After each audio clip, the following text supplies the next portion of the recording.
I've been oppressed since my youth. Hey, I wanted to give you a short encouragement from my home to yours, looking at Psalm 129.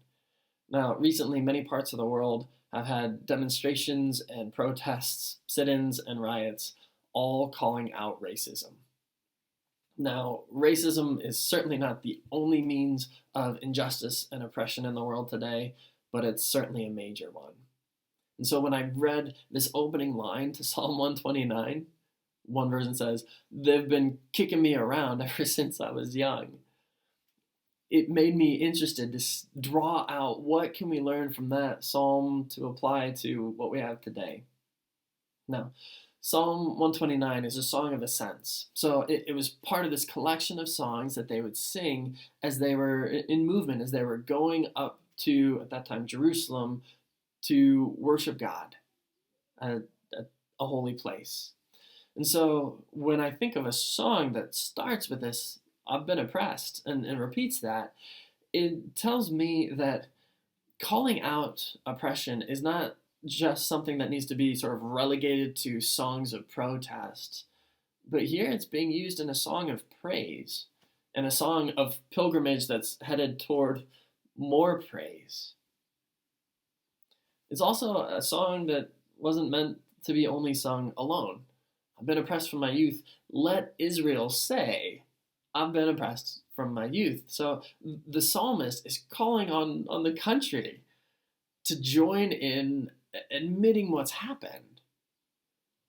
And so hopefully for those today who are fighting against injustice, you'll know that you're not alone and that these are songs that we can sing together.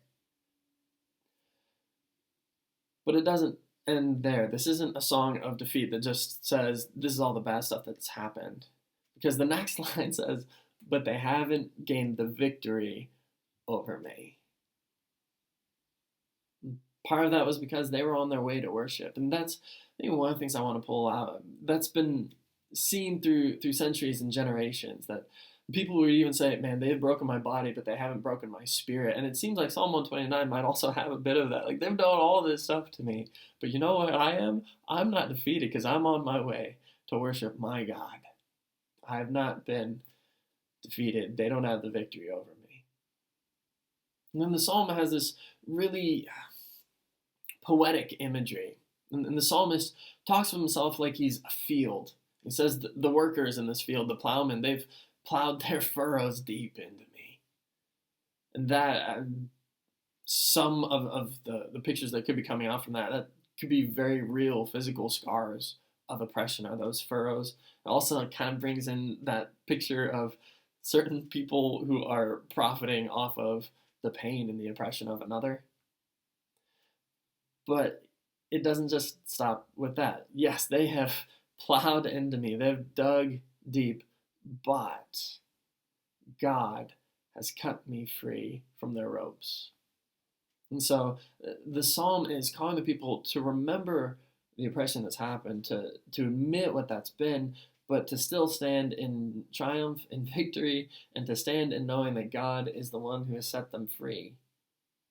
And so that's my hope for you, that as we go through this time and as we see what history has been, this hasn't just been for the last few weeks, but oppression has been in our world since almost day one of human history, very, very early on, and it's continued in so many different ways.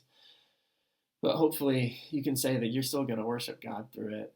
And one of the connections that was made in my mind that isn't explicit in the Bible, but Jesus, many years later, he talks about a field, just like the psalmist did.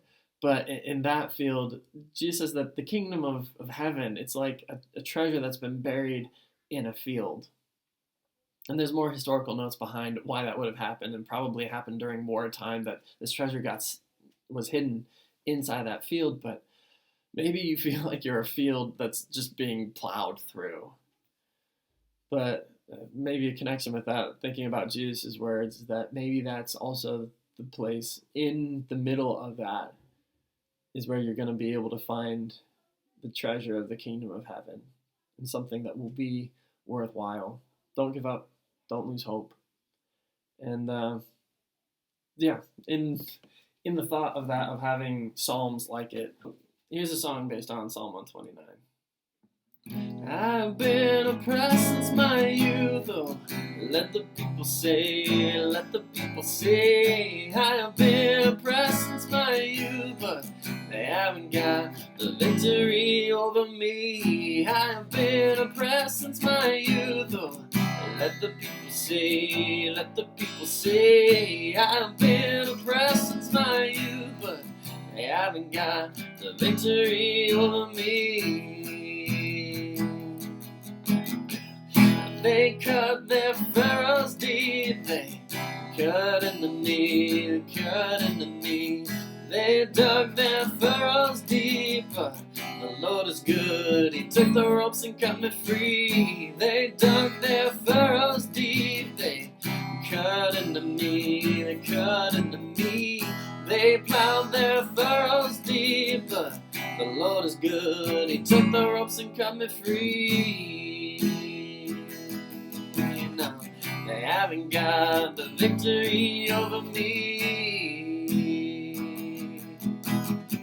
The Lord is good, He took the ropes and cut me free.